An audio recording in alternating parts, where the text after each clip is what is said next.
I slammed the gavel in my mind before the judge even spoke, but the words hung in the air like smoke from a dying fire.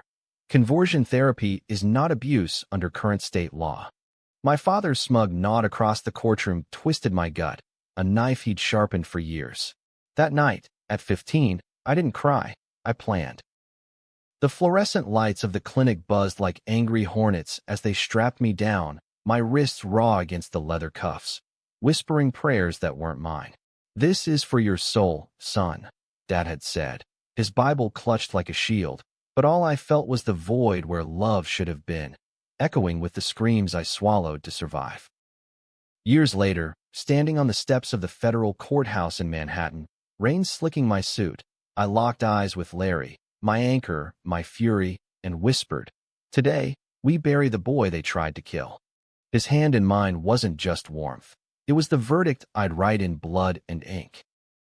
My name is Stephen Hale, and if you think coming out in small-town America is just an awkward family dinner, you haven't lived my nightmare. Born in 1990 in the Rust Belt hollows of upstate New York, where the Adirondacks claw at the sky like forgotten prayers, I grew up in a clapboard house on Elm Street that smelled of pine sap and resentment. Dad, Reverend Elias Hale, was the fire and brimstone king of First Baptist, his sermons thundering about sin like thunderclaps over Lake Placid. Mom baked apple pies and smiled through her bruises, the kind that bloomed under long sleeves after his holy tempers. My little sister, Ruth, was the golden child, all braids and Bible verses, while I was the shadow, the one who fixed the church roof and mowed the parsonage lawn without a word of thanks. I knew I was different by 12. It wasn't the crushes on the quarterback at school. That was normal boy stuff, right? No, it was the way my heart stuttered when Tommy Reynolds brushed my hand during shop class, his calluses rough like the bark on the birch trees we'd climb after dark. I'd lie in bed, staring at the cracked ceiling, imagining his laugh echoing in my chest instead of the hymns Dad forced down our throats at dawn. Puberty hit like a freight train, and by 14, the dreams weren't just dreams. They were technicolor sins, vivid enough to make me wake up gasping, sheets tangled like accusations. I buried it deep, under football pads and altar boy robes. Joined the youth group, dated Becky Simmons because her daddy owned the feed store and Dad said it looked good. But secrets in a town like ours, they're landmines. One wrong step, and boom, your world's ash. It exploded sophomore year, homecoming week. The bonfire roared on the edge of town, sparks dancing like fireflies on steroids, the air thick with cheap beer and teenage bravado. I was there with Becky, her laughter forced as she clung to my arm, but my eyes kept drifting to Larry.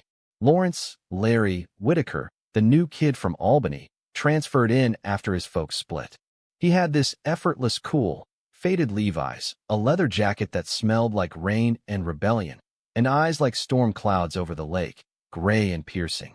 He wasn't out, not by a mile, but the way he moved, all fluid grace amid the lumberjack builds of our classmates, screamed it to anyone listening. We'd been orbiting each other for weeks. Study hall notes passed under desks. "Meet me at the old mill after practice," scribbled in my chicken scratch. That night, after the game, we crushed Plattsburgh 28-7. I slipped away from the party, heart hammering like a jackrabbit. The mill ruins squatted by the Saranac River, skeletal beams moonlit and whispering with wind. Larry was there, leaning against a rusted beam, a cigarette dangling unlit from his lips. "You came," he said, voice low, like he half expected ghosts. "Wouldn't miss it." I shoved hands in my pockets to hide the shake. I wanted to say, "This, us." Instead, I muttered, getting caught. He cupped my jaw, thumb tracing my lip, and kissed me. It was firecracker sharp, tasting of mint and mischief, his body pressing mine against the cold metal until I forgot the world existed. We broke apart gasping, foreheads touching, and in that suspended breath, I felt seen. Whole, like God had finally shown up, but not in Dad's angry heaven. We stole moments after that, back seats of his beat-up Ford, hikes up Whiteface Mountain where the pines hid our whispers. Larry was out to a couple friends back in Albany, carried himself like he owned the air, but here, we were ghosts, invisible except to each other. One day, he'd say, tracing patterns on my chest under starlight, We'll drive to the city, get an apartment overlooking the Hudson. No hiding. I'd nod, believing it like gospel, because with him, faith wasn't forced, it flowed. But paradise has eviction notices. 2 months in, Ruth caught us. She was 12, all curiosity and no filter, trailing me to the riverbank one crisp November afternoon. Larry and I were tangled on a blanket, his head in my lap, my fingers in his hair, laughing about nothing. She burst from the reeds like a startled deer, eyes wide as saucers. "Stephen? Who is he?" Panic clawed my throat. "Ruthie, it's not. Go home. Please." But kids talk. By supper, Dad knew. Not the truth, the twisted version, fed by Ruth's tears and Mom's averted eyes. He waited till Grace, fork midway to mouth, then slammed it down. "Stephen Elias Hale, what devil's bargain have you made?" The kitchen shrank, air sucked out like a vacuum. Mom whimpered. Ruth stared at her peas. I froze, fork trembling. "Dad, abomination." His voice cracked like lightning, chair scraping as he rose, looming like the pulpit he owned. "The Lord tests us, boy, but this filth. You've shamed us all." He dragged me to the basement that night, Bible open to Leviticus, verses spat like venom. "Fire and brimstone for sodomites, Stephen. You think I raised a queer?" The backhand came swift, stars exploding behind my eyes, blood copper on my tongue. Mom hovered at the stairs, wringing her apron, but said nothing. Ruth sobbed upstairs. Next morning, he announced it over breakfast. "We're fixing this. Pastor Jenkins knows a place in Pennsylvania. A camp. God's work. Conversion therapy." The words curdled in my gut, but I was 15, trapped in a body that betrayed me, a family that owned me. Larry texted frantic. "WTF? Call me." But Dad confiscated my phone, locked the landline. "No more temptation," he growled. The drive to Willow Creek Retreat was silent hell, 3 hours of winding roads through the Poconos, autumn leaves mocking with their blaze. The camp was a squat brick building ringed by barbed wire disguised as protective fencing, dotted with cabins that smelled of bleach and despair. Intake was a conveyor belt, strip search, humiliating, hands shaking as strangers eyed my nakedness, psych eval, where I lied through gritted teeth, and the vow, "I'll pray away the gay." They called it reparative therapy. Mornings, group circles, boys like me, wary, broken, chanting affirmations. "I am a child of God, pure in his image." Afternoons, one-on-ones with Dr. Harlan, a weasel-faced shrink with a clipboard in God's ear, probing dreams like a miner after gold. "Tell me about this, Larry," he'd leer. I'd clam up, earn isolation, a dark room, Bible verses looping on a tape till they drilled into my skull. Nights were worse. Masculinity training, wrestling mats where they paired us with straight counselors, burly ex-Marines barking, "Fight like a man." Bruises bloomed on ribs, but the real violence was inside. Electric aversion, wires to fingers while slides of men kissing flashed, shocks jolting till I retched. Associate pain with perversion, Harlan cooed. I vomited rainbows once, the colors of Larry's jacket blurring in my tears. Letters from home were censored. Mom scrawled, "We miss you, pray hard." Dad's, "This saves your soul." Larry smuggled one through a sympathetic nurse, "I'm coming for you. Hold on." I memorized it, folded under my mattress, a talisman against the unraveling. 3 months in, I broke. Not from the shocks, that numbed quick, but a midnight breakdown in the showers. Water scalding, sobs echoing off tiles. I punched the wall till knuckles split. "Why me?" The door creaked. It was Micah, another inmate, 18 and hollow-eyed from Texas. He held me. No words, just presence. We didn't cross lines. Camp rules were iron. But in that steam, I glimpsed solidarity. "They can't change your heart," he whispered. "Just hide it." Discharge day, Dad picked me up, his Ford F-150 idling like judgment. "Proud of you, son. Clean now." I nodded, hollow, the boy who'd kissed Larry under the mill beams buried under scar tissue. Back home, church welcomed the prodigal with handshakes and hymns. I played straight, dated Becky again, aced finals, buried Larry's number in a shoebox. He tried reaching me. Calls to the house Dad intercepted, notes left at school I burned. One last glimpse. Him at graduation, eyes pleading from the bleachers. I looked away, chains rattling in my chest. College at SUNY Plattsburgh was escape velocity, but the orbit pulled. I majored in psych, irony thick as fog off the lake, dissecting Freud while flashbacks hit like migraines. Beers with roommates blurred edges, but hookups? Impossible. Trust was a foreign language. Summer's home. Dad's sermons sharpened.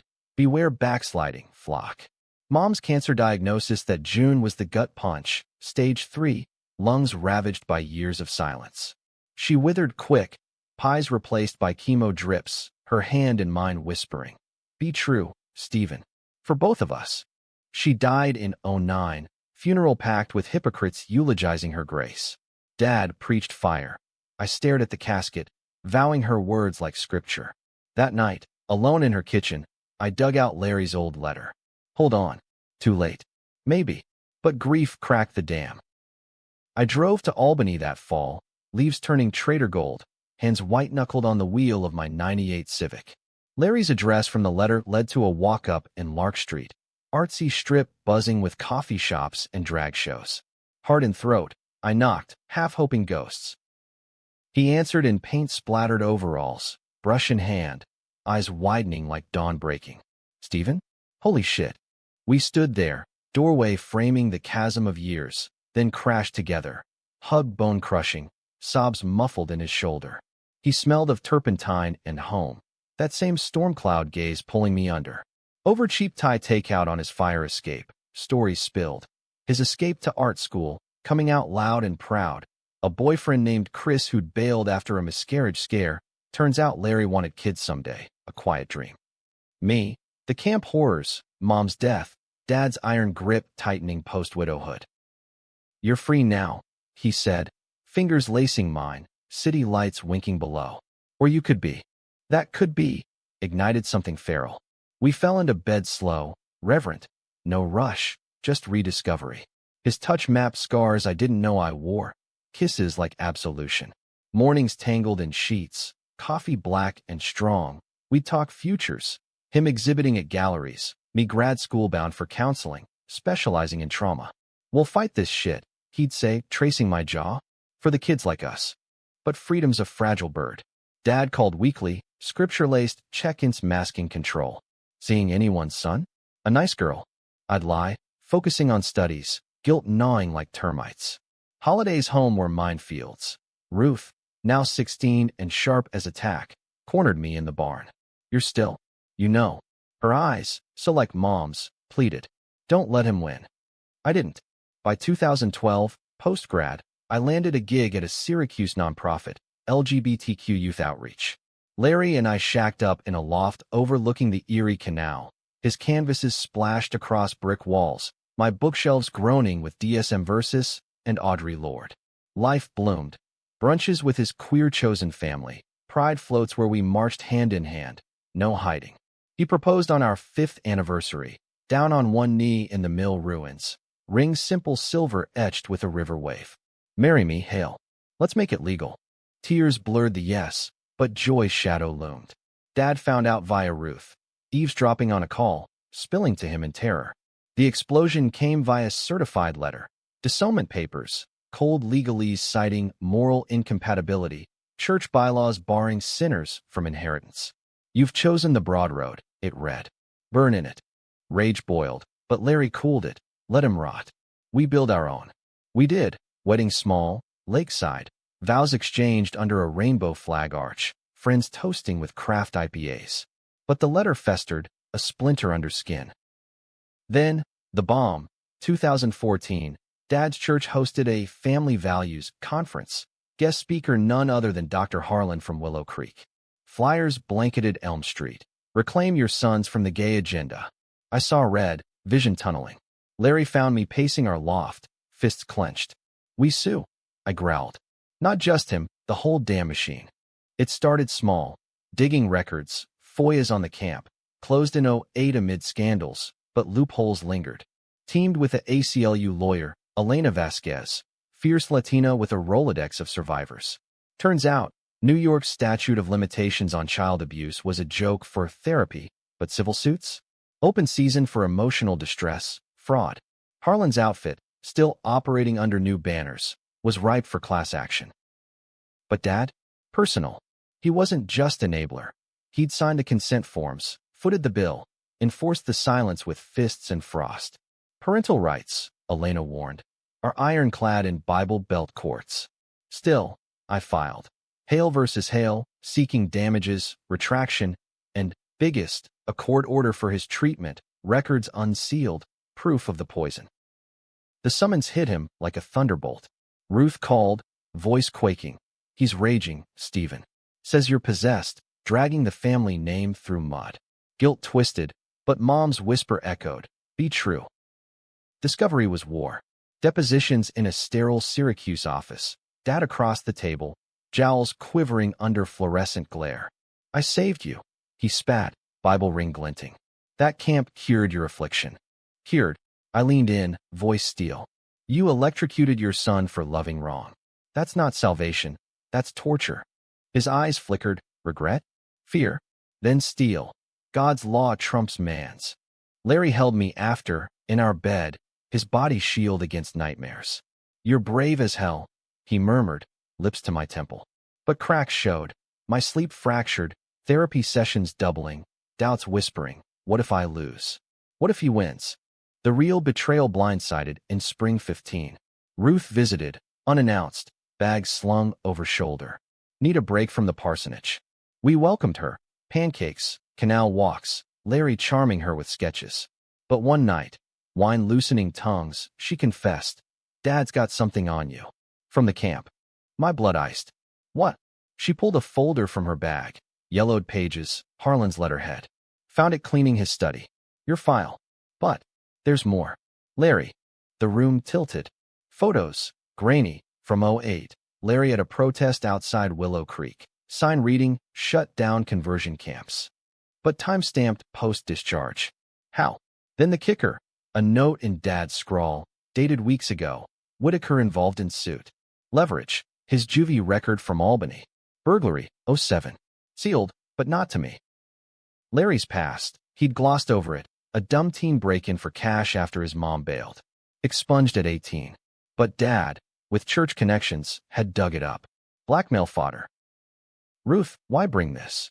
Tears streaked her face. To warn you. He's threatening to expose it. Ruin Larry's career. Gallery's hate scandal. Says drop the suit. Or betrayal burned triple. Dad's venom, Ruth's divided loyalty, and Larry's half-truths. I confronted him at dawn, folders slapping the counter. You knew he could find this? His face crumpled. Stephen, it was nothing, a kid's mistake. I didn't want to drag you down. Down? We're equals, Larry. Or were we just your redemption arc? Words flew like shrapnel, my insecurities flaring, his defensiveness hardening. You think I hid it to hurt you? After everything, the camp, your dad, I protected us. By lying. Door slammed, him storming to the studio. I collapsed, sobs racking, the lawsuit a noose tightening. Weeks blurred, mediation stalled, Elena pushing for settlement, but pride held. Dad's calls escalated, voicemails venomous. Come home, boy. End this folly. Larry and I tiptoed. Touches tentative, love frayed, but clinging. Climax brewed in July, heat waves smothering the city. Anonymous leak to the local rag. Reverend Sun sues for gay cures. Fiancé's criminal past exposed. Larry's juvie hit print. Galleries pulling shows. Friends ghosting. He packed a bag that night. Eyes hollow. Can't let you lose because of me. Don't. I begged, grabbing his wrist. We fight together. He shook free, door clicking shut like a guillotine. Alone, I shattered. Glass vase exploding against wall. Shards like my heart. Dialed Dad. Voice raw. You win. Drop it. Laughter, cold as January lake. Knew you'd see reason. Family first. But in the wreckage, Mom's voice. True. I called Elena at 3 a.m. Full steam. Expose it all. Trial opened in September 15, federal court in Albany. Leaves just starting their suicidal plunge. The gallery was a pressure cooker. Wooden benches creaking under reporters. Church ladies dabbing eyes with lace hankies. Larry absent. Holed up in a friend's Brooklyn crash pad. Radio silence after the leak.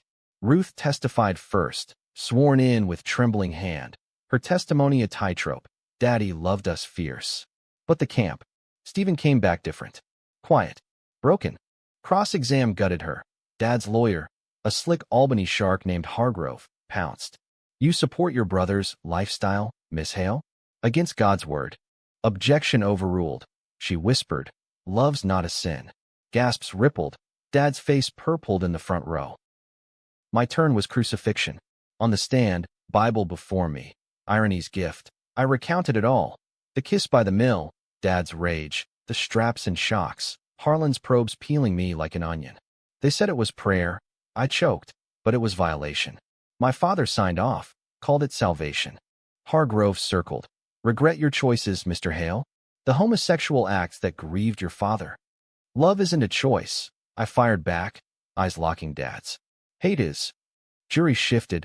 Elena later said it landed like a bomb. Harlan took the stand next, suit crisp, denial polished. Therapy was voluntary, biblically sound. No coercion. Voluntary. I nearly lunged, but Elena's glare anchored me. Exhibits rolled. My medical file, redacted but damning. Shock logs timestamped. Consent forged in Dad's hand. A survivor after me. A girl from Ohio, trembling. They drowned the gay out of me. Nearly succeeded. Adjournment hit, like reprieve. Outside, protesters clashed. PFLAG rainbow signs versus church pickets screaming Sodom. I slipped to a diner, burner phone to Larry. Need you. Please. His reply. In the wind. Forgive me? Flight from LaGuardia. Him bursting through the courthouse doors next morning, leather jacket rumpled, eyes fierce. We didn't speak, just hands clasping under the bar, silent vow. Closing arguments were Armageddon. Elena painted Dad as architect of abuse, the camp Iraq dressed in robes. This isn't about faith, it's felony. Hargrove countered. Parental prerogative in moral upbringing. The boys suing for attention, dragging a good man down. Jury deliberated 2 days, 48 hours of pacing our hotel room. Larry's sketches frantic on napkins, my prayers secular. Justice. Not revenge. Verdict read at dusk. Liable on all counts. Emotional distress, false imprisonment, fraud.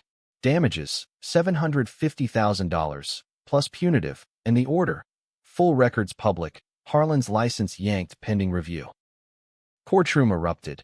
Cheers, sobs, Dad's bellow. Injustice. He stormed out, Hargrove trailing. I collapsed into Larry, his arms iron. Whispers. You did it. Reclaimed. But victory's aftertaste is ash. Dad's church excommunicated him overnight, flocks scattering like spooked sheep. Ruth called. He's lost it, Stephen. Selling the parsonage, moving to kin in Ohio. Says you're dead to him. Guilt gnawed, but Larry pulled me lakeside that weekend, white faces shadow long. You gave him a choice too. He chose hate. We drove to the old mill, blanket spread where it started. Fireflies danced, rivers sang soft. Marry me again, he asked, ring from our first time glinting. Laughter bubbled, yes on lips, but deeper. The lawsuit wasn't end, it was spark. Media frenzy followed. CNN spots, me in button down, voice steady. No kid should suffer this. Ban it nationwide. Elena's class action ballooned, survivors flocking. Larry's art surged. Canvases of shattered Bibles and rainbow veins, sold out in Chelsea. Yet shadows lingered. Dad's silence deafened. Ruth's visits tapered, torn between blood and truth. One night, holiday lights twinkling our tree, Larry asleep beside me. Doubt crept. Did I destroy him to save myself? Winter 16 brought the letter, handwritten, postmarked Ohio, no return. Son, the Lord humbles the proud. Your suit stripped me bare, but in the ashes, I see. Willow Creek wasn't salvation. It was my sin, fear masquerading as faith. Mom would weep. Forgive? Maybe not yet. But no, I pray for you both. Not to change, but to thrive. Elias.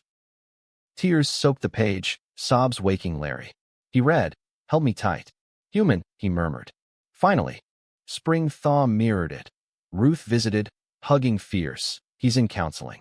Real kind. We talked hours, mending frayed threads. Larry and I adopted. Little Jamie, 6, from the system, all freckles and questions. Two dads cool, he asked first night. Larry ruffled his hair. Coolest. But humanism's no fairy tale. Dad's cancer hit fast. Prostate, Aggressive, same silence that killed Mom. Hospice called. Ruth begged, come. End it right. The drive to Ohio was déjà vu, highways blurring. Larry squeezed my hand. Your call. Room 312 smelled of wilted flowers and regret. Dad, shrunken in bed, tubes snaking, eyes milky but clear. Stephen. No preacher boom, just whisper. We sat hours, silences heavy as snow. Stories surfaced. His own youth, a forbidden crush on a farm boy, beaten out by his father's belt. Thought I spared you, he rasped. Fool. Forgive, I said, not question. His hand, frail, clasped mine. Go live, boy. Love loud. He died at dawn, monitors beeping flat. Funeral small. I preached, not fire, but grace. We all stumble. Redemption's in the rising. Back home. Canal iced over. Larry and I stood on our deck, Jamie asleep inside. Full circle, he asked. Not circle, I said, kissing his temple. Spiral. Upward. Yet the scar tissue itched some nights, dreams of straps and shocks. Therapy helped. Jamie's giggles grounded. The suit? It toppled 3 camps, sparked bills in Congress. Harlan? Prison for fraud. 2 years. Larry's latest show, reclaimed, centerpiece at diptych. Me at 15, shadowed and chained. Now, light-bathed, hand in his. Sold for $50K to MoMA. Life's messy mosaic. Pride parades, PDA meetings, arguments over dishes. But in the quiet, dockside twilights, his head on my shoulder, we're unbreakable. Dad's ghost fades, replaced by Mom's smile and Jamie's grin. America's heart, fractured, fierce, healing slow. I sued to reclaim myself, not destroy. And in the reclaiming, found us all a little more whole. Looking back from 2025, a decade post-verdict, the scars are faint lines on a map that's mostly open road. Larry and I traded the loft for a brownstone in Brooklyn, backyard garden where Jamie, now 16, out and proud himself, grows tomatoes with his boyfriend, a shy violinist from school. Ruth's married, 2 kids, visits with pies echoing moms. She pastors now, progressive flock in Buffalo, sermons on love spectrum. The lawsuit's legacy? Obergefell came 15, marriage nationwide, but conversion bans lagged. My case fueled New York's 17 law, then dominoes. 20 states by 20, federal push stalling under culture wars. I consult now, testify in D.C., voice for the voiceless. Elena's firm? LGBTQ powerhouse, class actions stacking like cordwood. Dad's letter frames our mantle, yellowed testament. We visit his grave yearly, Lake Placid snow soft, Larry's hand warm. Peace, he asks. Getting there. Betrayals heal crooked, but they heal. Larry's juvie shadow? Forgiven in the fire, his art bloomed bolder. TED Talk on queer resilience going viral. We argue still. Politics, he's Bernie, I'm pragmatic. Parenting, screen time wars. But makeup's poetry, bodies remembering the mill's promise. One unexpected twist. Harlan, post-prison, wrote me. Incarceration enlightened. I was the broken one. We met once, coffee shop neutral, his apology halting. No absolution, I said. But acknowledgement? Start. Humanities that, gray edges, not black-white. The campsite? Now a community center, rainbow murals where wire once bit. I cut the ribbon 22, Larry filming, Jamie cheering. High school's homecoming rolls annual. We go, ghosts no more. Last year, bonfire same spot. I pulled Larry close, kissed him open under stars. Kids whistled, old-timers averted eyes. Progress. The most romantic moment? That twilight dock, post-trial summer 15. We'd kayaked Saranac, muscles aching sweet, beaching at a hidden cove. Sun dipped, painting water molten, pines hushed. We spread a quilt, his threadbare from Albany days, and lay back, hands entwined. Jamie not yet, but dreamed. Remember the mill? He murmured, head on my chest. First sin, I teased. First grace. His fingers traced my wedding band, voice thick. You fought for us. For this. Tears pricked. I turned, cupping his face, that storm-gray gaze steady. Kiss slow, deepening like roots in soil, world fading to heartbeat and breeze. No words needed. Just us. Unbroken. The lake mirroring forever. In that hush, I reclaimed not just myself, but the boy I'd buried. America, with its contradictions, bigot backroads and beacon cities, taught me, loves the real lawsuit, demanding justice daily. We win, inch by inch, heart by heart. And damn if it doesn't feel like victory.